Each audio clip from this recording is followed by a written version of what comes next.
She never imagined her height would be her downfall. Standing 6 feet tall, this mail-order bride had traveled 2,000 miles with dreams of finding a husband and building a new life in the West. But as potential suitors gathered at the town hall to meet her, their eager expressions turned to mockery and rejection. "Too tall for a proper wife," they whispered. Just as she prepared to return east in humiliation, James McKinnon, a rugged rancher with no patience for small-minded gossip, saw something different. Where others saw an oddity, he recognized strength, grace, and the perfect partner for his sprawling cattle ranch. Could one man's courage to look beyond society's expectations change both their lives forever? Before we jump back in, tell us where you're tuning in from. And if this story touches you, make sure you're subscribed, because tomorrow I've saved something extra special for you. The daguerreotype sat heavy in Margaret Foster's hands as she traced the silver frame with trembling fingers. Her father's stern face stared back at her, his hand resting on the back of her mother's chair, a portrait taken mere months before. Consumption claimed them both. Even then, at 16, she had towered over them, her height a source of gentle teasing in their comfortable Boston home. "You'll grow into your grace," her mother would say, adjusting Margaret's posture with gentle, "And the good Lord made you tall for a reason, my dear." Those words echoed now through the empty rooms of their once prosperous townhouse, stripped bare of all but the most essential furnishings. 5 years of struggling to maintain her father's seamstress shop had drained what little savings remained. After his passing, each careful stitch, every late night bent over fine ladies' gowns, had barely kept the creditors at bay. Margaret carefully wrapped the daguerreotype in soft cloth, tucking it into her carpet bag alongside the newspaper advertisement that had caught her eye 3 months ago. Seeking God-fearing women of good character for marriage to established ranchers and businessmen in Wyoming territory. The matchmaker's letters had painted a promising picture: strong, hard-working men seeking partners to build a life with in the expanding West. She smoothed her grey traveling dress, specially made to accommodate her height without drawing undue attention. The mirror reflected back a woman of 23, her honey-brown hair neatly coiled, green eyes bright with determination despite the shadows of exhaustion beneath them. Her height had always made her stand apart, but in Boston, at least some, understood her worth beyond the measure of inches. "You have your father's business sense," old Mrs. Wellington had said, bringing her mending each week without fail, "and your mother's kindness. Don't let anyone tell you different." But kindness and business sense hadn't been enough. Not when the fancy new dress shop opened across town, with its Paris fashions and younger seamstresses who didn't loom over their customers. Not when every social gathering became an exercise in shrinking herself, in trying to appear smaller than God had made her. The last letter from Mrs. Abigail Tate, the matchmaker, lay open on her bare dressing table. "I have several promising candidates in mind," she had written. "Men of substance and character who understand the value of a capable wife. The West is no place for fragile flowers. It needs women of strength and determination." Margaret folded the letter carefully, adding it to her small collection of treasures. Her mother's Bible, her father's ledger, the skills in her fingers, and the courage in her heart. These would have to be enough. Tomorrow, she would board the train that would carry her toward a new life, leaving behind the whispers and sidelong glances of Boston society. In the gathering dusk, she took one last look at the empty rooms where she had grown from child to woman. The walls still held shadows of the paintings they'd sold, lighter squares marking where her life had been packed away piece by piece. But she wouldn't let herself cry, not now, when she needed all her strength for the journey ahead. "The good Lord made you tall for a reason," she whispered her mother's words into the quiet house. Perhaps, in the wide-open spaces of Wyoming, she would finally discover what that reason was. The leather-bound journal lay open on Margaret's lap as the train clattered westward through Nebraska territory. Outside her window, the familiar green, hills of the east had given way to endless prairies that stretched toward the horizon like a golden sea. 3 days into her journey, and already the world felt larger, more wild and promising than she had imagined. My word. You are a tall one, aren't you? The woman across the aisle hadn't stopped making such observations since Denver. She was traveling to visit her son, she'd announced, and had taken it upon herself to offer Margaret unsolicited advice about her prospects. Men don't like to feel diminished, dear.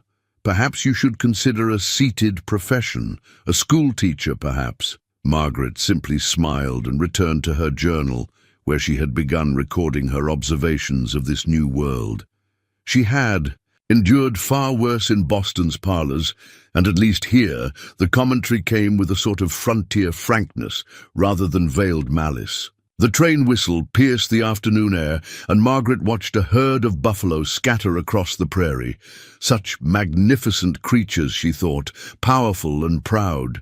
They didn't apologize for the space they occupied in the world. Her pen moved across the page. Perhaps that's what the West teaches, that there's room enough here for every soul to stand tall. A young mother struggled past with a crying infant, and Margaret rose to help, her height allowing her to easily lift the woman's bag into the overhead compartment. "Oh, thank you," the mother sighed gratefully. "I've been managing alone since Omaha." "Here," Margaret offered, clearing space on her bench. "Sit with me a while. The view is better on this side." She had learned that kindness often opened doors, that pride kept shut, and as the young mother settled beside her, Margaret found herself sharing dried apple slices and stories of home. "You're braver than I," the woman said, bouncing her now content baby. "Going to marry a stranger in such wild country. But then you seem strong enough for it." Strong enough. The words settled into Margaret's heart like a warm coal. She had spent so many years trying to appear smaller, but perhaps what she needed was a place big enough to match her spirit. The conductor called out another stop, and Margaret watched as more passengers crowded the aisle. A pair of cowboys tipped their hats as they passed, their eyes level with hers for once. No mockery in their gesture, just the simple courtesy of the trail. That evening, as the sun painted the prairie sky in shades of amber and rose, Margaret added more thoughts to her journal. Each mile west seems to strip away another layer of Boston propriety. Out here, perhaps what matters is not how one looks, but what one can do. Not the shape of a woman, but the shape of her character. She thought of Mrs. Tate's letters, describing the sturdy ranch houses and thriving cattle operations of Sweetwater Springs, of men who measured their worth in acres, tamed and herds tended, not in the cut of their coats or the opinions of society matrons. The train rocked gently as night fell across the prairie. Margaret watched her reflection in the darkened window, her father's strong jaw, her mother's determined eyes. She had inherited more than their height. She had their courage, too, the same spirit that had led them to build a life from nothing in Boston. Tomorrow would bring her closer to Wyoming territory, to whatever fate awaited her in Sweetwater Springs. She smoothed a fresh page in her journal and wrote by lamplight, "I will not dim my light to make others comfortable. In this vast country, surely there is room enough for a woman to stand her full height, to reach as high as her dreams will take her." The train rolled on through the darkness, carrying Margaret toward a future as wide open as the prairie itself. And for the first time since leaving Boston, she felt not apprehension, but anticipation. Whatever waited in Sweetwater Springs, she would meet it standing tall. Sweetwater Springs emerged from the Wyoming landscape like a painting come to life. A cluster of wooden buildings nestled against rolling hills, with the jagged peaks of distant mountains piercing the cloud-streaked sky. Margaret stood on the station platform, her carpetbag clutched tight, watching as Mrs. Tate consulted the town registry she always carried. "Now then," the matchmaker said, adjusting her wire-rimmed spectacles, "we have quite a promising selection of gentlemen awaiting introduction." She paused, looking up at Margaret with barely concealed surprise. The letters exchanged had mentioned Margaret's height, of course, but seeing it in person seemed to give the matchmaker pause. Perhaps we should... Well, let's start with Mr. Harrison. He's quite tall himself. The walk to the town hall gave Margaret her first glimpse of her potential new home. Unlike Boston's crowded streets, Sweetwater Springs spread comfortably across the valley, as if each building had chosen its own piece of earth to claim. The spring air carried the scent of sage and new grass, so different from the coal, smoke and salt air of home. "Do mind the mud," Mrs. Tate cautioned, lifting her skirts as they crossed the unpaved street. "We're still civilizing this country bit by bit." The town hall stood proud in the center of town, its fresh white paint and tall windows speaking of prosperity and permanence. Inside, Margaret found herself facing a dozen men, each dressed in their Sunday best, their faces a mixture of anticipation and curiosity. Mr. Harrison, as it turned out, barely reached Margaret's shoulder. He spoke of his dry goods store with pride, but his eyes never quite met hers, fixed somewhere around her collarbone, as if afraid to acknowledge their height difference. "A pleasure," he managed, before quickly finding reason to speak with Mrs. Tate about some urgent business matter. The pattern repeated with each introduction. Mr. Peterson, the banker, spoke of needing a delicate touch in his household. Mr. Woods, who owned the lumber mill, made a poor joke about weather up there that set the other men laughing. Even young Mr. Collins, who had seemed promising with his earnest manner and intelligent eyes, eventually mumbled something about proper proportions before retreating. Margaret maintained her composure.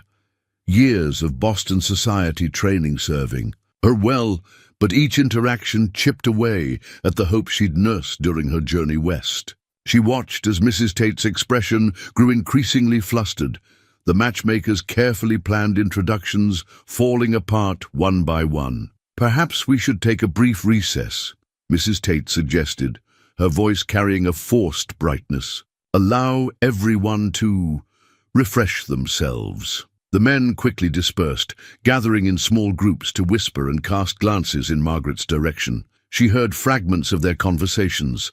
Unseemly. Couldn't possibly. What was the matchmaker thinking? Margaret found herself alone by the window, watching as life continued on the street outside. A woman drove a wagon loaded with supplies, her capable hands guiding the horses with easy confidence. No one seemed to care that she sat as tall on her perch as any man. "Miss Foster," Mrs. Tate approached, her registry clutched like a shield. "Perhaps we should discuss alternative arrangements. I have connections in other territories, places where perhaps the gentleman might be more willing to overlook God's design." Margaret finished quietly, still watching the woman. "With the wagon. Tell me, Mrs. Tate, do you find that the land cares how tall the hands are that work it?" The matchmaker flushed. "Now, my dear, there's no need for... I've traveled 2,000 miles, Margaret continued, turning to face the older woman. "I've sold everything I owned except what fits in that carpet bag. I didn't come seeking a man who needs to look down to see me. I came seeking a partner who can look me in the eye and see more than inches and feet." Beyond the window, the mountains rose proud against the sky. No apology in their height, no shame in their grandeur. Margaret straightened her spine, embracing every inch she'd been blessed with. Let them whisper, let them judge. She had not come this far to make herself small. The afternoon sun slanted through the town hall windows, casting long shadows across the contract papers that no one would sign. Margaret watched as Mrs. Tate gathered them with trembling hands, the rustle of paper loud in the awkward silence. The last of the potential suitors had made their excuses and departed, leaving behind a wake of whispered judgments and barely concealed smirks.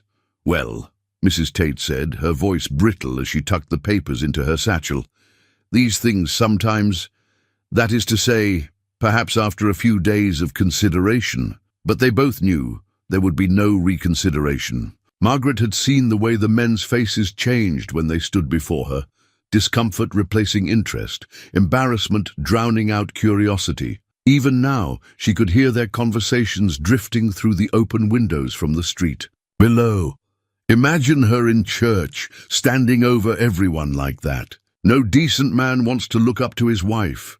Poor creature, more suited to a circus than a marriage bed. Each word struck like a physical blow, but Margaret held herself steady, the way her mother had taught her. Back straight, chin level, she whispered to herself, the familiar mantra carrying her through this fresh humiliation.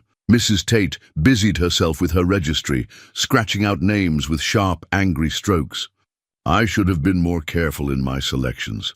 Perhaps if we tried Silver Creek, or there's a widower in Laramie who might— No. Margaret's voice was quiet, but firm. I think we both know this was a mistake. She crossed to the window, watching as the men who had rejected her gathered at the saloon across the street. They moved with the easy confidence of those who had never questioned their place in the world, never felt the sting of being too much or too different. I can arrange your return ticket, Mrs. Tate offered. The morning stage would— Yes. Margaret closed her eyes briefly, feeling the weight of failure settle around her shoulders. The morning stage. She thought of her carefully packed trunk, full of dresses she had altered and remade for her new life. The pieces of the Boston parlor set she'd saved, wrapped in quilts her mother had made. All the hopes and dreams she'd carried west, as substantial as steam in the morning air. "And I'll have someone fetch your belongings from the hotel," Mrs. Tate continued, her words coming faster now, as if speed could soften the blow. "No need for you to— That is, perhaps it's best if you remain here until departure. People can be unkind when they've made up their minds about someone." Margaret nodded, not trusting herself to speak. She had known there would be challenges, had prepared herself for hardship and hard work, but this rejection, so complete, so public, cut deeper than she had imagined possible. Through the window she could see the mountains that had seemed so promising just hours before. They still stood proud against the sky, but now they felt like witnesses to her shame rather than symbols of possibility. The vast Wyoming territory that had beckoned with its promise of new beginnings now seemed to echo with the same message she'd heard all her life. There was no place that would truly fit someone like her. "I'll make the arrangements," Mrs. Tate said softly, gathering her things. She paused at the door, looking back at Margaret's straight spine and proud head. "For what it's worth, my dear, I think they're fools. All of them." The door closed with a gentle click, leaving Margaret alone, with the lengthening shadows and the weight of dreams turning to dust in her hands. The crunch of boots on wooden floorboards drew Margaret's attention from the window. She turned, expecting Mrs. Tate's return, but instead found herself facing a stranger.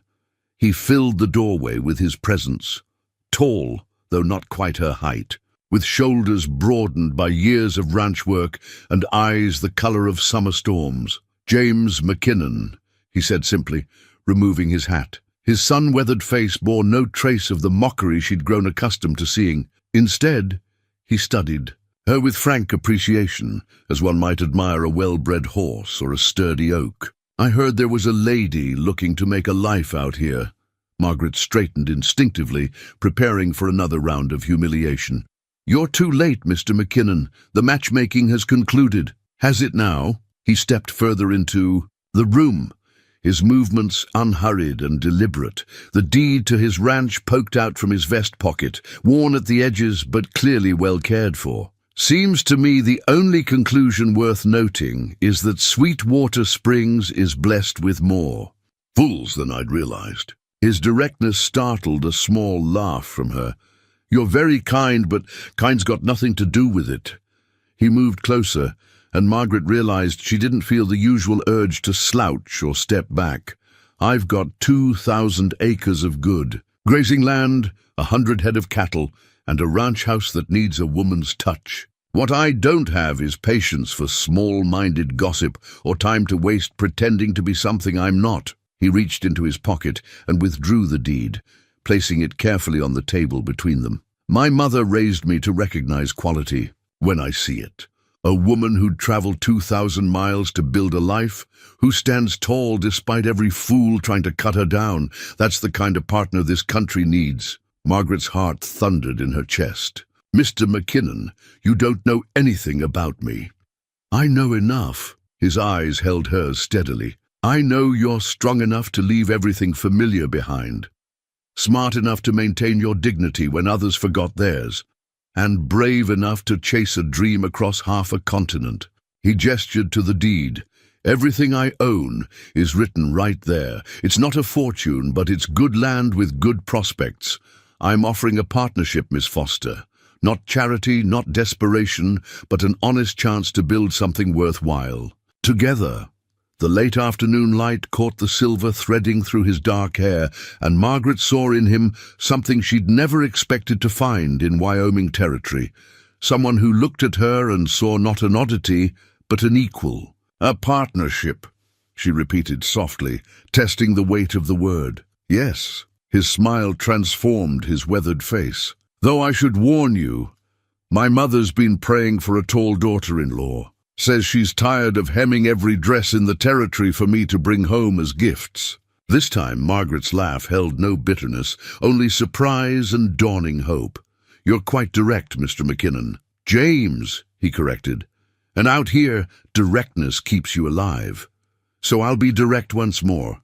Will you marry me, Miss Foster? Not because you're stranded, not because you're tall, but because I think we could build something fine together." The mountains beyond the window suddenly seemed less like witnesses to her shame and more like sentinels guarding possibility. Margaret looked at the deed on the table, at the strong hands that had placed it there, at the eyes that met hers without. Flinching. "Yes," she said, and felt the word reshape her world. "Yes, I will." McKinnon Ranch spread across the valley like a patchwork quilt. Golden pastures stitched together with rough-hewn fences, all of it hemmed by the silver thread of a creek that wound its way through the property. The wagon rattled over the uneven ground as James guided them home, Margaret's trunk secured behind them, her carpet bag at her feet. "It's not what you're used to," he said, nodding toward the ranch house that grew larger with each passing moment. "But the bones are good.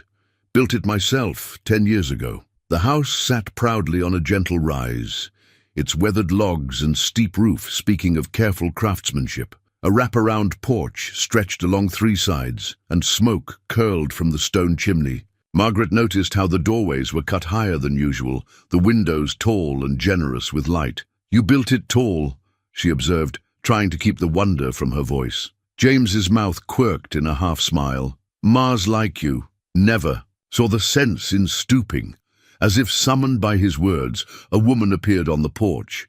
Even at a distance, Margaret could see the same proud carriage she'd struggled to maintain all her life. Sarah McKinnon stood easily 6 feet tall, her silver hair caught up in a neat bun, her apron pristine, despite the morning's work evident in the fresh bread scent wafting from the house. "So," Sarah called as the wagon drew to a stop, "you've brought me a daughter at last."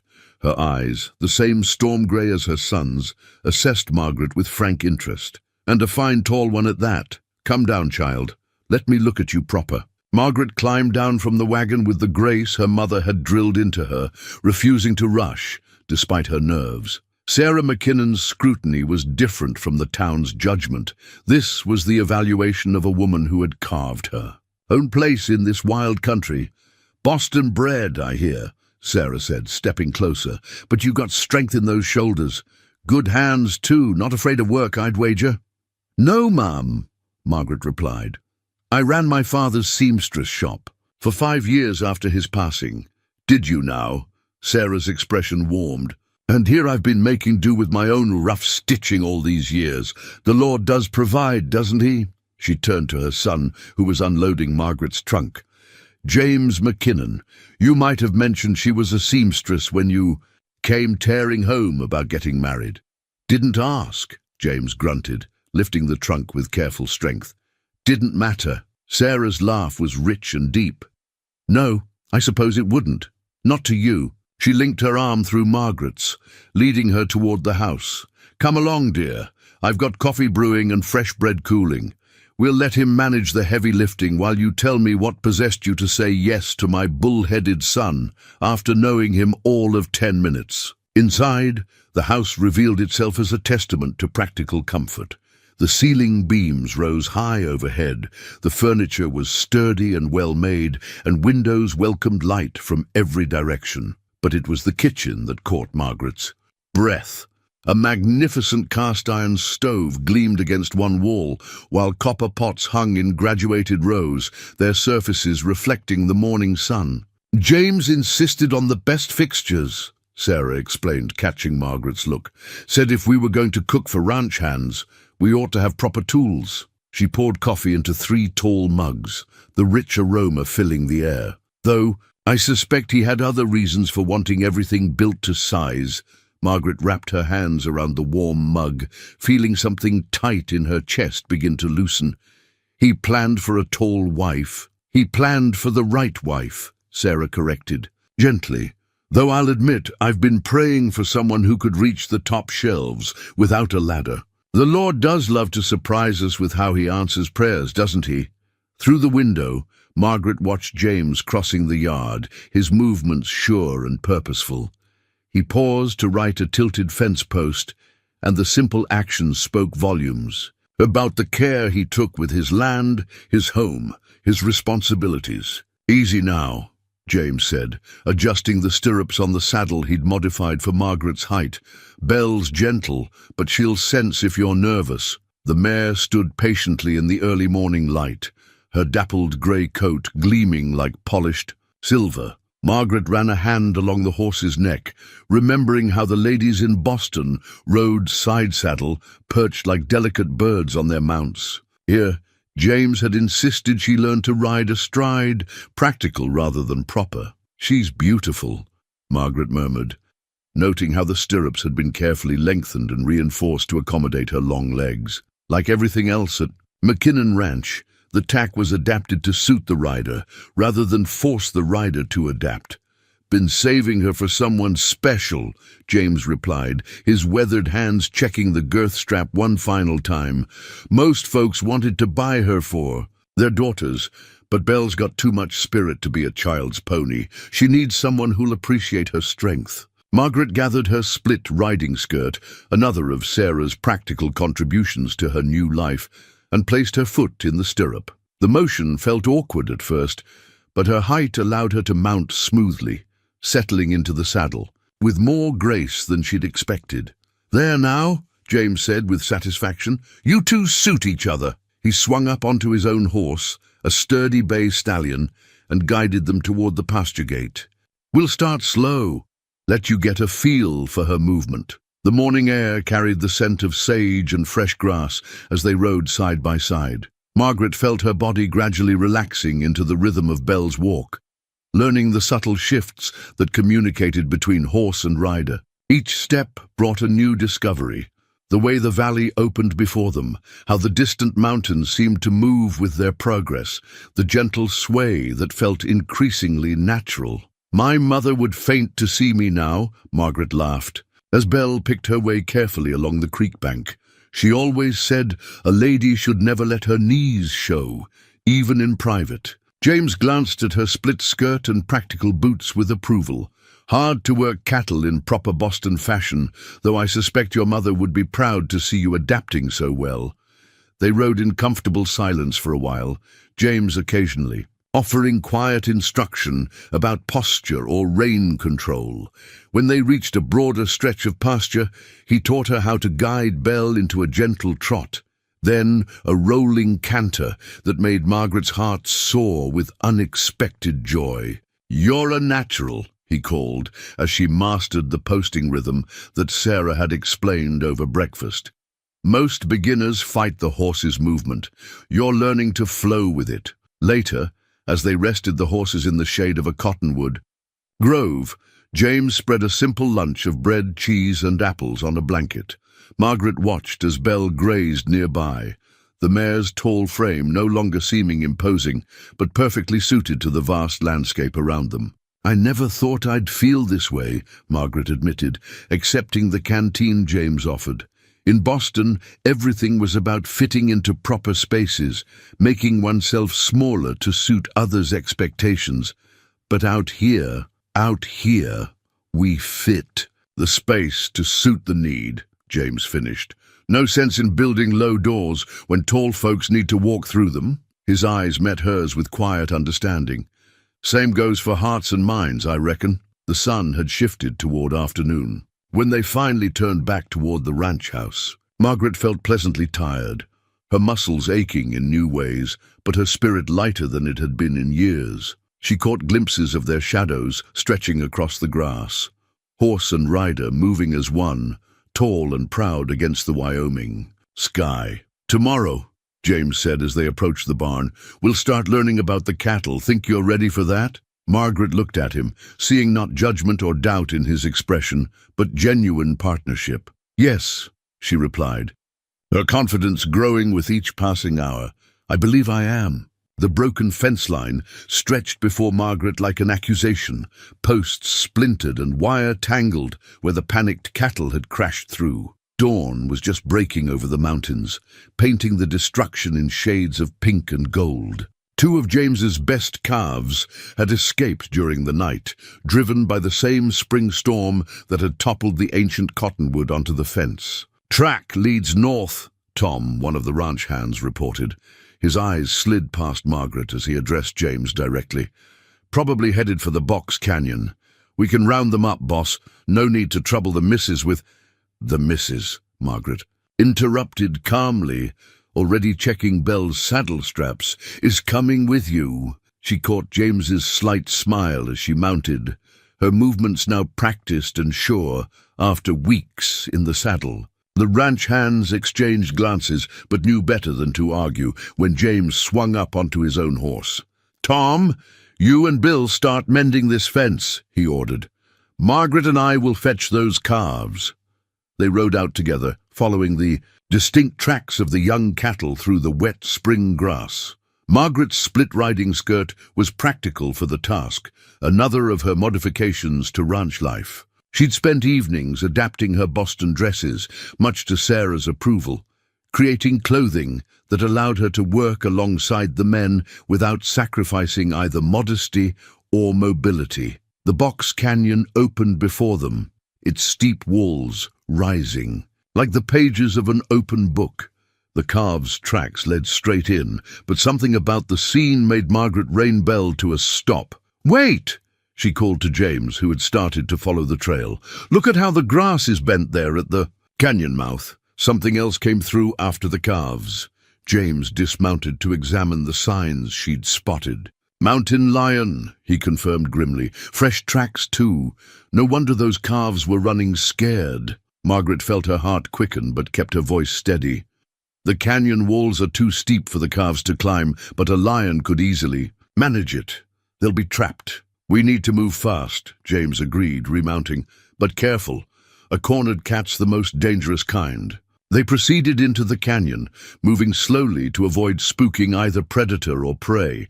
Margaret's height gave her a clear view over the boulder-strewn ground, and she was the first to spot movement ahead. "There," she whispered, pointing to a natural corral formed by fallen rocks. The calves huddled together, while a tawny shape crouched on a ledge above them, preparing to spring. James reached for his rifle, but the angle was wrong. He couldn't get a clear shot without risking the calves. The mountain lion tensed, its muscles bunching for the killing leap. Without hesitation, Margaret urged Belle forward. Her height in the saddle made her appear even more imposing as she charged toward the ledge, her shadow falling across the mountain lion's hunting ground. The big cat turned, startled by this new threat that seemed to rise up impossibly tall against the canyon wall. "Ha!" Margaret's shout echoed off the stone, sharp and commanding. She raised her arms, making herself even larger, while Belle danced beneath her, the mare's hooves striking sparks from the rocky ground. The mountain lion hesitated, its ordinary prey forgotten in the face of this strange, towering creature that seemed to challenge its dominance. For a breathless moment, predator and woman locked eyes. Then the cat turned and bounded up the canyon wall, vanishing over the rim like morning mist. James was already calming the calves, his rope settling surely around their necks. "That," he said with quiet pride, "was some quick thinking." Margaret felt the tension drain from her shoulders as she dismounted to help him. I remembered what you said about making yourself big when facing down predators. Seemed I had a natural advantage. There. They worked together to lead the calves home, the young animals surprisingly docile after their frightening night. The sun was well up by the time they reached the broken fence line, where Tom and Bill had nearly finished repairs. The ranch hands straightened as Margaret approached, and this time their eyes met hers directly. "Heard you faced down a mountain." "Lion, ma'am," Tom said, touching his hat brim with new respect. "Reckon we're glad to have someone who can look danger in the eye without blinking." "Yes," James agreed, his hand finding Margaret's as they surveyed the mended fence together. "That's exactly why I married her." Margaret squeezed his fingers, feeling the rough calluses that matched the new ones forming on her own palms. Here, finally, was a place where her height wasn't just accepted, it was an asset, as natural and necessary as the strong fence posts that would keep their cattle safe, as true as the love growing between her and the man who had seen her strength from the very beginning. The general store's bell chimed as Margaret pushed through the door, her shopping list and James's credit slip tucked securely in her pocket. After 2 months on the ranch, necessity had finally driven her into Sweetwater Springs alone. The kitchen needed restocking, and both James and Sarah were occupied with a difficult carving. Mr. Harrison, who had once been among her potential suitors, stood frozen behind the counter, a bolt of calico fabric forgotten in his hands. The other shoppers, mostly ranch wives she hadn't yet met, paused in their gossip to stare. Margaret drew herself up to her full height, refusing to slouch, as she had so often done in Boston shops. "Good morning, Mr. Harrison. I'll need 20 pounds of flour, 10 of sugar, and 5 of coffee to start." She presented James's credit slip, her voice calm and clear in the hushed store. "Mrs. McKinnon," he managed, taking the slip with obvious discomfort. That is, we usually have one of the boys carry such heavy orders." "No need," Margaret replied, already moving to inspect the fabric bolts. "I drove the wagon in specifically. For a large order." She selected a sturdy cotton print, perfect for the curtains Sarah had mentioned wanting. "I'll take 5 yards of this as well." The whispers started as she moved through the store, adding items to her list. "Did you hear? James McKinnon actually married her. Must be half giant on her mother's side. Poor man. What was he thinking?" Margaret continued her shopping with deliberate grace, though each whisper stung like a needle prick. She was examining lamp oil when Mrs. Peterson, the banker's wife, who had once smiled so condescendingly at her, approached with false sweetness. "My dear, you simply must tell us. How do you manage in that little ranch house? I hear the McKinnons built it quite rustic, though I suppose you're used to roughing it, being so unique." Margaret turned slowly, meeting the shorter woman's gaze. "Actually, Mrs. Peterson, the house is perfectly sized. James believes in building to suit the needs of those who live there." She smiled, gentle but firm, much like his mind and heart. A few of the other women shifted uncomfortably, but Mrs. Peterson pressed on. "Yes, well, James always was different, though I'm sure you're very grateful he was willing to recognize quality when he sees it," Margaret finished, her voice carrying just enough to reach the gathered audience. "Yes, I am. Just as I'm grateful he values strength over artificial constraints and character over common prejudice."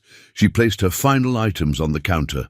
"The total, Mr. Harrison?" The storekeeper fumbled with his ledger, clearly torn between his instinct to treat her as an oddity and his respect for James McKinnon's credit. $12.43, Mrs. McKinnon." Margaret signed the credit slip with a flourish, her mother's lessons in penmanship evident in each elegant stroke. "Please have these loaded in my wagon. And Mr. Harrison," she paused at the door, "you might consider ordering some of those new adjustable dress forms from back east. I noticed several of these ladies could benefit from properly fitted clothing, and I'd be happy to put my seamstress skills to use, if they're interested in quality work rather than quick judgments." The bell chimed again as she stepped out into the sunshine. Her hands trembled slightly as she gripped the wagon reins. but she kept her back straight as she guided the horses down the main street. Through the store window, she could see the women clustering around Mr. Harrison, no doubt discussing her audacity. But there was something different in their whispers. Now, a note of uncertainty, perhaps even respect. She had faced them on her own terms, neither apologizing for her height nor letting it define her worth. As the wagon cleared the town limits, Margaret finally allowed herself to relax. The mountains rose before her, their peaks reaching proudly toward the sky, and she thought of James's words on their wedding day. The only measure that matters is the one you set for yourself. The ranch appeared in the distance, its tall windows gleaming like welcome beacons.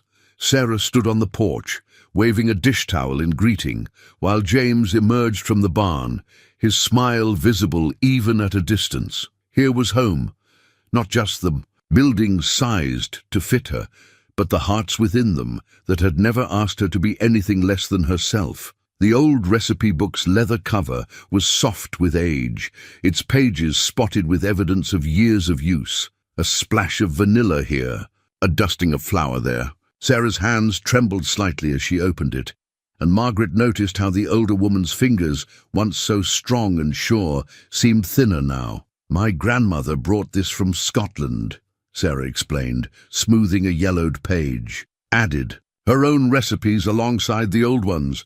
Then my mother did the same, and I after her." She looked up at Margaret, her storm-grey eyes bright with meaning. "Time you started adding yours, don't you think?" The kitchen was warm with morning sun and the scent of fresh coffee. Outside, they could hear James and the hands moving cattle to the summer pastures, their voices carrying on the spring breeze. Margaret sat beside Sarah at the broad kitchen table, their heights matching naturally. No need to stoop or stretch. "I'm not sure my Boston recipes would fit here," Margaret said softly, thinking of the delicate tea cakes and fussy pastries she'd once made. Sarah's laugh was rich and knowing. "Child, that's what we all think at first. But recipes are like people. They adapt when given room to grow." She pointed to a page spotted with red wine. "Look here. My mother's Scottish shortbread, but she added dried huckleberries after her first summer in Wyoming, made it her own." Margaret traced the faded handwriting, noting how 3 generations of women had marked their presence in these pages. "I do make a fine apple pie," she offered, "though I've been thinking of adding sage honey to the filling, since it grows so wild here." "There you have it," Sarah nodded approvingly. "You're learning to blend what you brought with what you've found, just as you've done with everything else." They worked together through the morning, Sarah teaching Margaret the ranch recipes that had sustained cowboys and carving season alike. But when the older woman reached for a heavy pot, her hands shook more noticeably. "Here, let me," Margaret said, easily lifting the cast iron from its hook. She saw something flash across Sarah's face, not offense at the help, but a deeper worry. "Been happening more lately," Sarah admitted, sinking into a chair.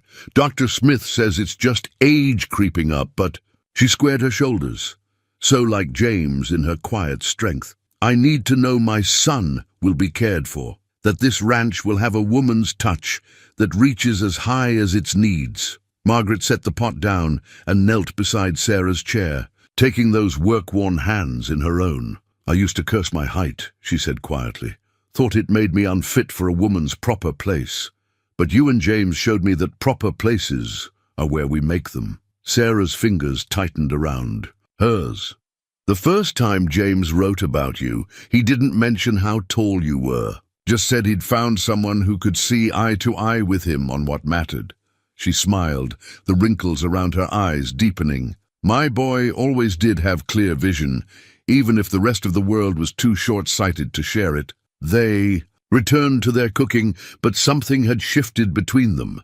A deepening of trust, a passing of responsibility. Margaret found herself noting each recipe with new attention, not just the ingredients, but the stories behind them.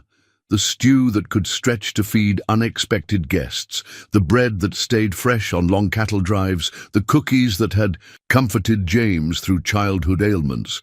As the sun climbed higher, Sarah began humming an old Scottish ballad. Margaret recognized it from her own mother's kitchen and joined in, their voices harmonizing in the warm air. The recipe book lay open between them, ready for new entries, new adaptations, new stories to be added to its well-worn pages. "We'll add your apple pie recipe this afternoon," Sarah declared, her voice stronger now, with the sage honey variation.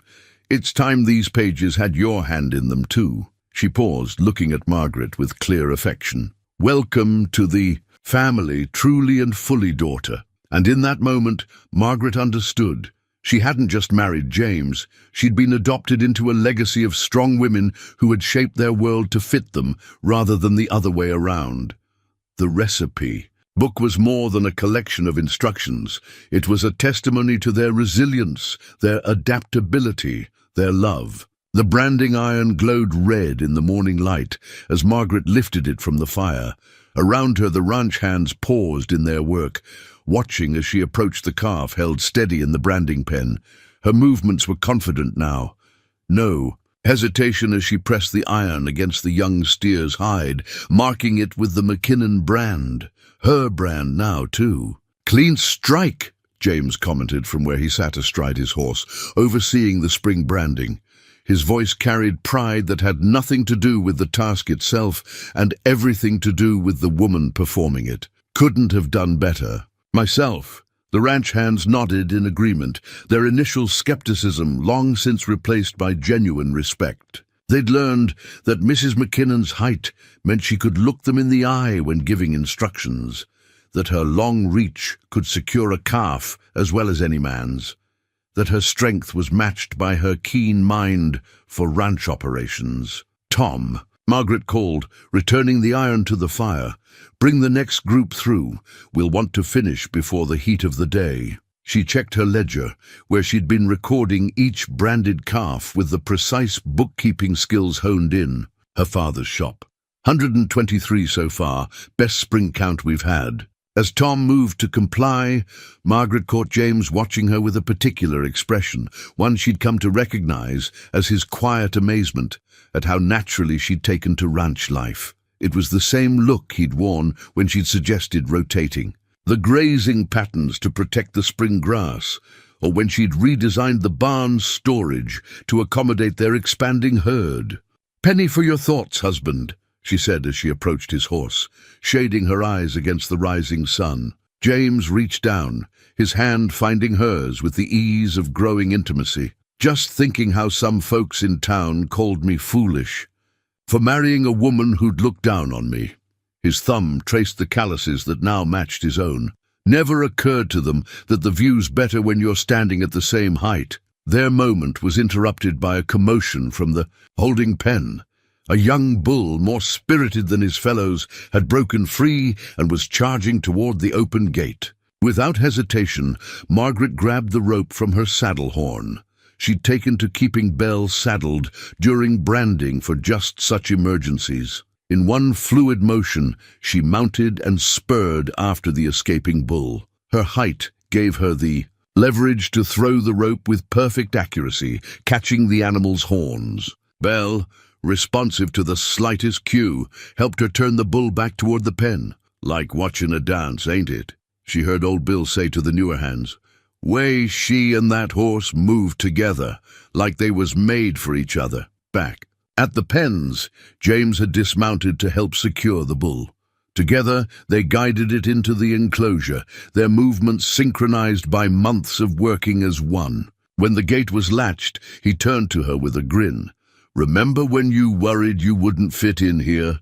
Margaret laughed, remembering her early fears. "Seems foolish now, though I suppose I have you to thank for that, you and your mother, showing me that fitting in isn't about making yourself smaller." "No," James agreed, his hand finding the small of her back. "It's about finding the place that fits who you are." He glanced at the gathered ranch hands, who had returned to their tasks with comfortable familiarity, and maybe showing others how to widen their view of what's possible. The morning wore on, sun climbing higher as they worked through the remaining calves. Margaret moved between tasks with practiced ease, marking the ledger, checking brands, directing the hands. She had learned to read the rhythm of ranch life like she once read patterns in fabric, understanding how each piece contributed to the whole. During a brief break, she found herself standing with James by the chuck wagon, sharing coffee from tin cups. The spring breeze carried the scent of sage and new grass, and in the distance the mountains stood proud against the sky. "I was thinking," she said, her free hand sketching plans in the air, "we could expand the north pasture before next spring. That rise there would shelter the young calves from the wind, and there's good water access." James nodded, seeing the future she was mapping. "Already planning for next year? And the year after," Margaret confirmed. "I think we have some good years ahead of us." His smile deepened the laugh lines around his eyes. "That we do, Mrs. McKinnon. That we do." The telegraph arrived on a perfect summer morning, its innocent yellow envelope carrying words that would shatter the peace of McKinnon Ranch. Margaret was in the kitchen with Sarah, going over the week's accounts, when Tom rode in from town at a gallop. "Urgent message, Mrs. McKinnon," he called, his face troubled as he handed her the envelope. "Mr. Peterson from the bank asked me to deliver it personal-like." Margaret broke the seal, her eyes scanning the brief message. The paper trembled slightly in her hands as she read, "Arriving Sweetwater Springs. Stop business concerning McKinnon Ranch deed. Stop Matthew Blackwood, stop." "What is it, child?" Sarah asked, noting Margaret's sudden pallor. "Bad news?" "Matthew Blackwood," Margaret whispered. "He was one of the Boston suitors I corresponded with before coming west. His letter arrived too late. I was already on the train." She looked up at Sarah, her voice strengthening with determination. "He's a banker, a wealthy one." Sarah's expression hardened with understanding. "And now he's coming here. After all this time." The screen door creaked and James entered, trail dust still on his clothes from the morning's work. One look at Margaret's face told him something was wrong. "What's happened?" Margaret handed him the telegram, watching as his eyes narrowed at the message. "Blackwood," he said slowly. "Why would a Boston banker have business with our ranch?" "Deed?" Before Margaret could answer, another rider appeared in the yard. It was Bill Peterson, the Sweetwater Springs banker, his usual pompous manner heightened by obvious agitation. "James," he called, dismounting hastily. "We need to talk. There's been a development regarding your deed."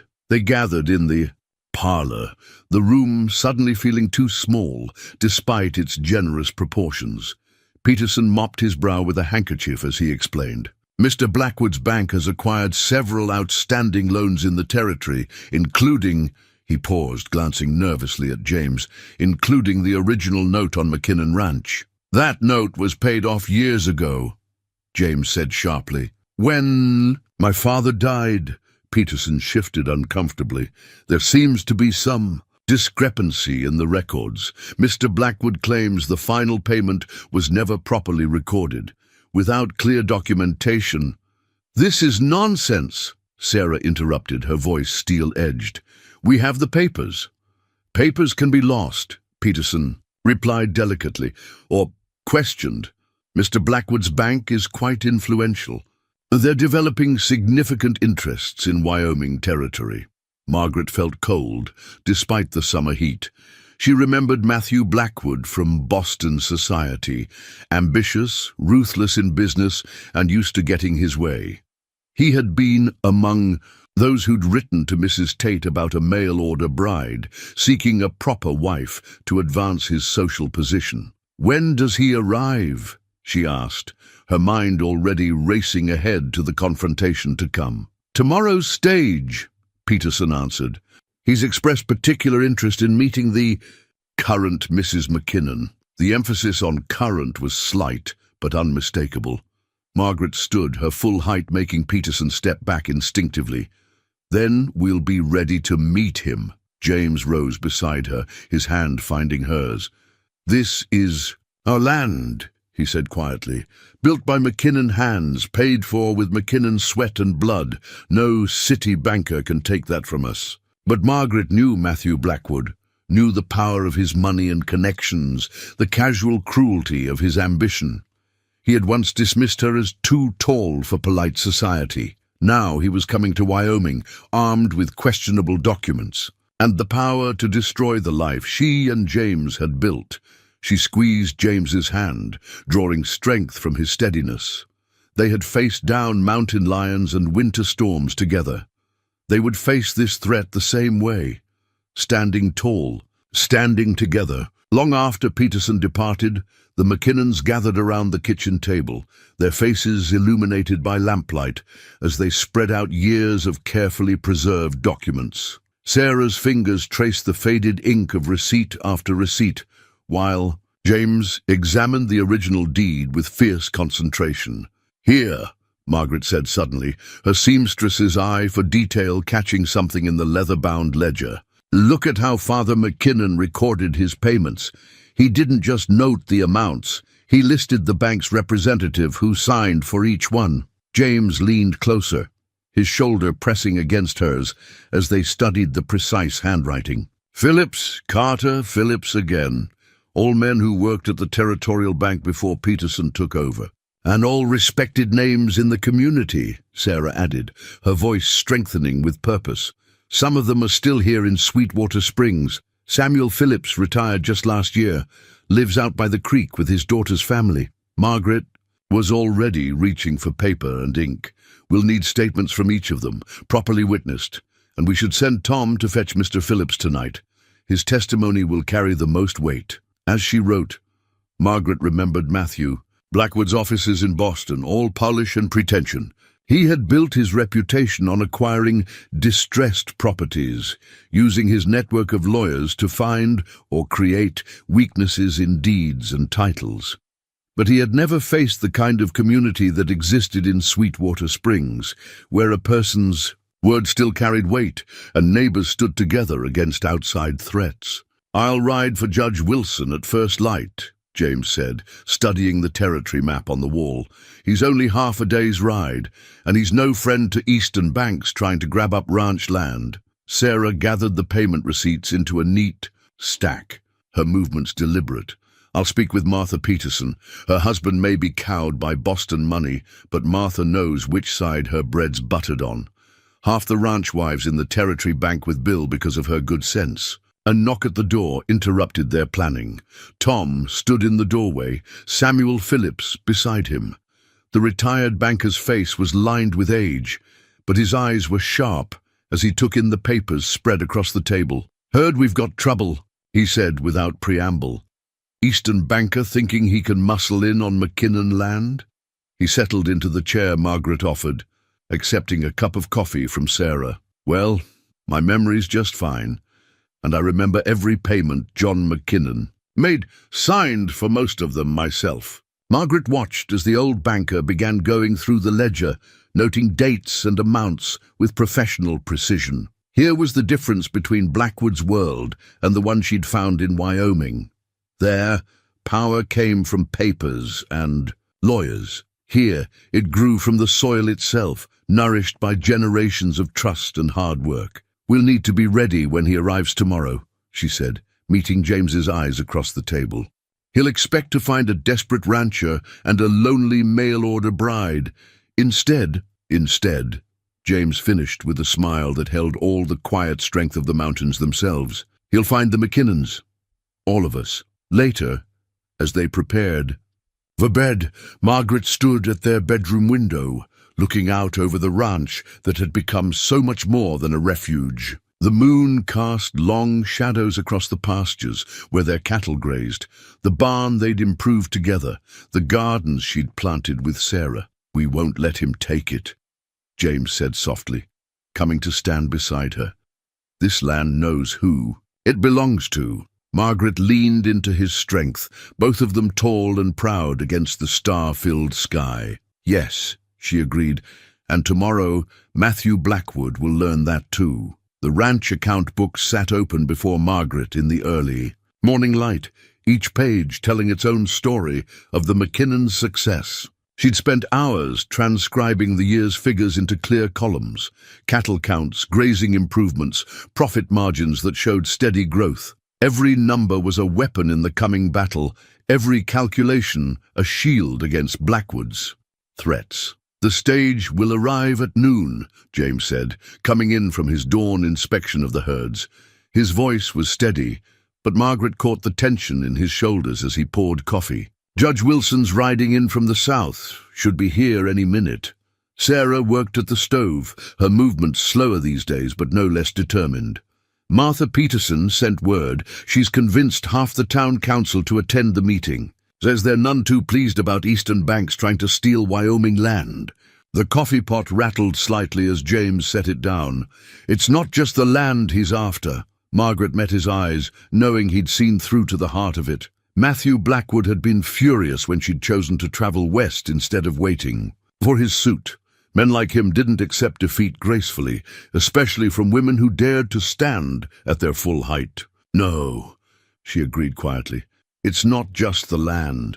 The sound of hoofbeats interrupted their thoughts. Judge Wilson rode into the yard, his judicial dignity somewhat at odds with his trail-dusty appearance. But his eyes were sharp as he dismounted, taking in the neat ranch house, the well-maintained fences, the healthy cattle in the nearby pasture. "Quite a change from when your father ran this place, James," he commented as they settled in the parlor. "I see marriage agrees with you." Margaret brought out the ledgers and documents they'd organized the night before. The judge examined each paper carefully, paying particular attention to Samuel Phillips's sworn statement about the loan payments. "Blackwood's playing a dangerous game," he said finally. "These accusations about missing payments, they're not just questioning your deed. They're implying fraudulent behavior by our territorial bank." He looked up at Margaret. "You knew him in Boston?" "Yes, Your Honor. He was particular about maintaining proper appearances, about everything being in its correct place according to his measure." The judge's mouth twitched. "And you didn't fit his measure?" "No, sir. I stood too tall for his taste." "But not for Wyoming." The judge gathered the papers into a neat stack. "Out here, we measure people by what they build, what they contribute. And from these accounts, you've built something remarkable together." Through the window, they could see more riders approaching. Martha Peterson leading several town council members, Samuel Phillips in a wagon driven by his daughter, other neighbors who'd heard about the threat to McKinnon Ranch. "Your community stands with you," the judge observed. "That counts for more than all of Blackwood's Boston money." Sarah came in with fresh coffee, her back straight despite her fatigue. "We've faced down worse than him. Blizzards, drought, mountain lions, bears," James added with a small smile at Margaret. "Bears?" the judge inquired. "Found one in the smokehouse last fall," Margaret explained. "James was out with the herd, so I handled it myself." "Turns. Out bears aren't so fond of facing someone at eye level." The story lightened the mood briefly, but as the morning wore on, tension crept back. Margaret found herself touching the ranch ledger like a talisman, its pages filled with proof of their hard work and success. Each entry represented a choice she'd made, a future she'd chosen, one far different from the life Blackwood had once offered. "Almost time," James said as the sun climbed higher. He stood beside her at the window, watching dust rise from the road into town. Having second thoughts about facing him, Margaret straightened to her full height, feeling the strength that came not just from her stature, but from knowing exactly who and what she was. "No. In Boston, I spent so much time trying to seem smaller, to fit into the spaces others thought proper. But here," she gestured to their home, "built tall to match its inhabitants, to the land that stretched wide and free around them. Here, I learned that the proper space is the one you create by standing your full height." James took her hand, his calluses matching hers after months of shared work. "Then let's go show Matthew Blackwood what that looks like." Outside, there, neighbors gathered, ready to ride into town together. The mountains rose behind them, tall and unbending, a reminder that some things were meant to stand at their full measure, answering to no one's standards but their own. The procession into Sweetwater Springs grew with each passing mile. What had started as the McKinnon family and a few neighbors swelled into a statement of territorial unity. Ranchers left their morning work to join them. Wives rode up in wagons, carrying baskets of food, and even old Tommy Roberts, who hadn't left his homestead in 3 years, hitched up his mules to stand with them. Margaret rode beside James, Belle matching stride with his stallion. She wore her best riding dress, altered to fit her height perfectly. No compromise, no apologetic slouching. Sarah travelled in the wagon behind them, a stack of letters clutched in her lap. Throughout the morning, riders had arrived at the ranch bearing written testimonials about the McKinnons' character and contribution to the territory. "Never seen anything like it," Tom murmured to Bill as they rode guard on the wagon. "Folk dropping everything to stand up against some fancy Eastern banker." "Ain't about the banker," Bill replied. "It's about what's right. McKinnon's built something worth defending here." They crested the last rise before town, and Margaret caught her breath. The street before the bank was filled with people. Ranchers, merchants, wives who had once whispered about her height. Now, they stood waiting, a clear message in their presence. Martha Peterson hurried up as they dismounted. "He's inside with Bill," she reported, her usual propriety ruffled by excitement. "Been demanding to see the McKinnons since the stage arrived. Says he has documents proving the loan default." Judge Wilson straightened his coat. "Does he indeed? Well, we have some documents of our own." They gathered in the street, organizing their evidence and supporters. Samuel Phillips sat in a chair outside the bank, his white hair gleaming in the sun, ready to testify about every payment John McKinnon had made. The town council members stood nearby, their presence a reminder that Sweetwater Springs governed its own affairs. Mr. Harrison emerged from his store, carrying a ledger. "Found my father's old accounts," he said, approaching Margaret almost shyly. "Shows all the supplies John McKinnon bought while he was paying off that loan. Man doesn't invest in fence posts and breeding stock if he's planning to default." Margaret accepted the ledger, remembering how Harrison had once dismissed her as a potential wife. "Thank you," she said quietly. "This will help." "Mrs. McKinnon," he hesitated, "I was wrong, you know, about a lot of things. You've done right by this town." Sarah touched Margaret's arm, drawing her attention to the growing crowd. Women who had once whispered behind their hands now stood openly in support. Ranch hands, who had doubted her ability to work cattle, gathered with their families, ready to speak for the McKinnons' integrity. "I never thought," Margaret began. "You never thought you'd find such a perfect fit," Sarah finished. "Sometimes the Lord makes us tall, so we can see over the walls others build. And sometimes he leads us to places where those walls don't exist at all." James joined them, carrying the ranch's deed. "Blackwood's asking for us. Says he wants to discuss terms before things become official." Margaret squared her shoulders, feeling the strength of the community around them. "Then let's not keep him waiting." "Wait!" called a voice from the crowd. Mrs. Tate, the matchmaker who had first brought Margaret to Sweetwater Springs, pushed forward. She carried a familiar-looking folder. "My records," she explained, "of Mr. Blackwood's original inquiry about a mail-order bride. His requirements were quite specific and quite revealing about his character." Judge Wilson accepted the folder with interest. "More evidence of his true intentions, I suspect."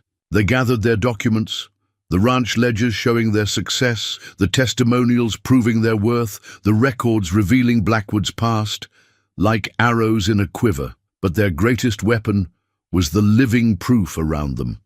A community, united, standing tall together against those who would impose their narrow measures on Wyoming's open spaces. "Ready?" James asked, offering Margaret his arm. She looked at their assembled neighbors, at Sarah's proud smile, at the town that had learned to look past appearances to see true worth. The same sun that had once illuminated her shame now shone on her triumph, not just her own, but a victory shared by all who had chosen to stand with them. "Yes," she said, her voice carrying clear and strong. "I believe we are." Matthew Blackwood stood by the bank's polished counter, every inch the Boston banker in his fine wool suit and silk cravat. His eyes widened almost imperceptibly as Margaret entered beside James. She remembered that look from Boston parlors, the quick calculation of her height, followed by swift dismissal of her worth. "Mrs. McKinnon," he said, her married name carrying a hint of mockery. "How unexpected to find you here. When you failed to wait for my response in Boston, I feared some misfortune had befallen you." "No misfortune, Mr. Blackwood," Margaret replied evenly, "simply good fortune of a different kind." The bank's interior had grown crowded. Judge Wilson took his place behind Peterson's desk, while Sarah sat nearby with her collection of letters. Through the windows, Margaret could see the gathered townspeople, their presence a silent testimony. "Well," Blackwood said, straightening his cuffs, "let's discuss the business at hand. I've acquired certain interests in this territory, including the note on this property." He placed a leather folio on the counter. "My investigation has revealed serious irregularities in the loan payments. As the current holder of the note, I have the right to call it due immediately." James stepped forward, his own documents ready. "Every payment was made and recorded. We have proof." "Ah, but proof can be such a delicate thing." Blackwood's smile didn't reach his eyes. "Especially in these frontier territories. Papers get lost. Records become confused. My bank's documentation is quite clear. Documentation you somehow acquired years after the original loan was paid." Judge Wilson's voice carried the weight of his office. "That's a serious claim, Mr. Blackwood. Banking is a serious business, Your Honor, one that requires proper attention to detail, proper adherence to standards." His gaze slid to Margaret. "Something I fear was lacking in several matters concerning this territory." The implied insult hung in the air, but Margaret stood straighter, remembering the mountain lion she'd faced down. "Standards," she said clearly, "or prejudices, Mr. Blackwood." Sarah rose slowly, her dignity matching any Boston matron's. "Perhaps we should examine all the standards involved here." She began laying out letters on the desk. "These are testimonials from every major ranching family in the territory. Each one details their business dealings with McKinnon Ranch, the improvements made under my son and daughter-in-law's management, the value they've added to this community." Samuel Phillips spoke up from his chair. "I personally handled the McKinnon loan payments, every one of them properly recorded and witnessed." His voice might have weakened with age, but his banker's precision remained sharp. "Any documentation suggesting otherwise is fabricated. A retired banker's memory," Blackwood began dismissively. "And my records," Mr. Harrison interrupted, stepping forward with his ledger, "showing all the supplies purchased during the loan period. Investments that proved John McKinnon's intent to maintain and improve his property." Martha Peterson moved to stand beside her husband. "The town council has also reviewed the matter. We have serious concerns about any attempt to invalidate our territorial bank's records." Blackwood's confident smile slipped slightly. "The council has no jurisdiction over private banking matters." "No," Judge Wilson agreed. "But they do have jurisdiction over who's allowed to conduct business in this territory.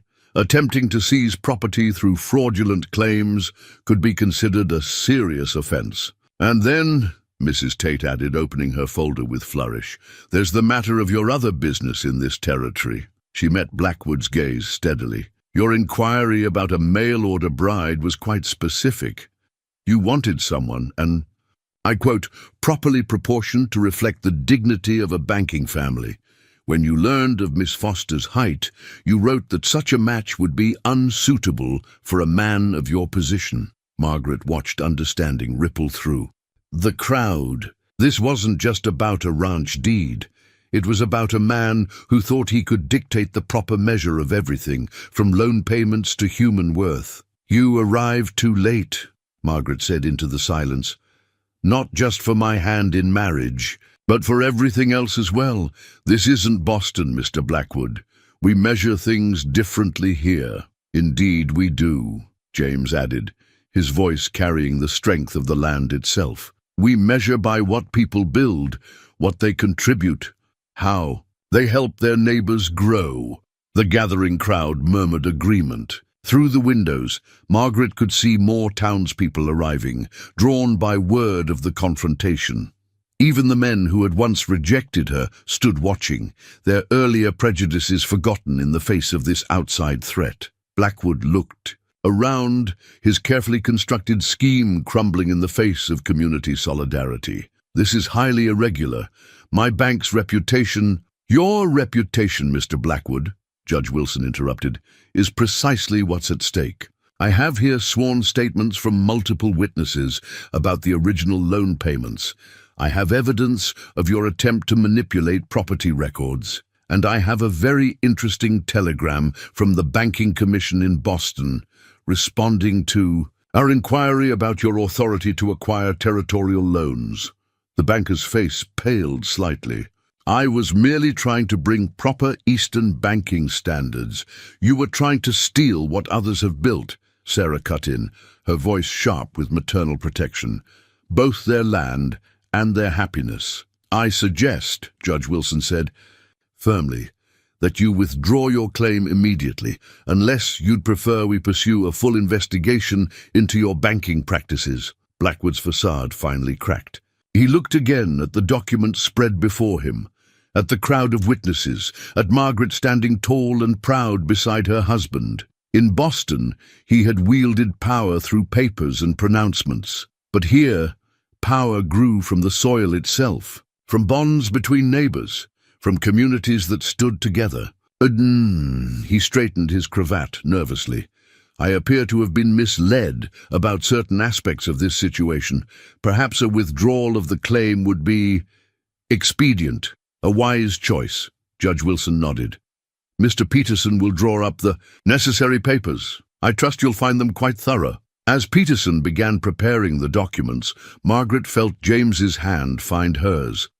They had faced this challenge as they had faced every other, together, standing tall, supported by the community they had helped build. Blackwood signed the withdrawal with ill-concealed bitterness. As he turned to leave, he paused beside Margaret. "You could have had a very different life," he said softly. Margaret looked around at the bank filled with neighbors who had become family, at the town that had learned to see beyond first impressions, at the man beside her who had never asked her to be less than she was. "Yes," she agreed, meeting his eyes from her full height. "Thank God for that." 1 year later, Margaret stood in the photographer's studio, adjusting Sarah's shawl as they prepared for the family portrait. The past 12 months had brought changes to McKinnon Ranch. New cattle breeds James had imported from Texas, expanded grazing lands, and most importantly, the small bundle Sarah now cradled in her arms. "There now," the photographer said, positioning them carefully. "Mrs. McKinnon, if you could just sit down so I could—" "No," James interrupted gently. "We'll stand, all of us." He moved to Margaret's side, their infant daughter Elizabeth sleeping peacefully in his arms. "This is who we are." Sarah smiled up at them. Her health improved since the baby's arrival had brought new joy to the ranch. The silver in her hair caught the afternoon light, matching the frame of her mother's recipe book on the table beside her, now filled with Margaret's additions, their family history continuing in new handwriting. The photographer nodded, understanding dawning in his eyes as he saw not their height but their unity. Through his lens, he captured the McKinnons as they truly were, a family standing tall together, their strength drawn from each other and the land they loved. Outside the studio, Sweetwater Springs had changed too. The whispers that had once followed Margaret now spoke of her success, the thriving ranch, her growing friendship with the other wives, the seamstress shop she'd opened in town where she taught young girls that grace came in all sizes. "Perfect timing," James said as they left the studio.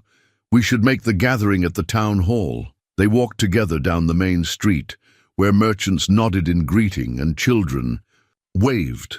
Inside the hall, a group of newly arrived mail-order brides waited nervously, many of them women who didn't quite fit the usual expectations.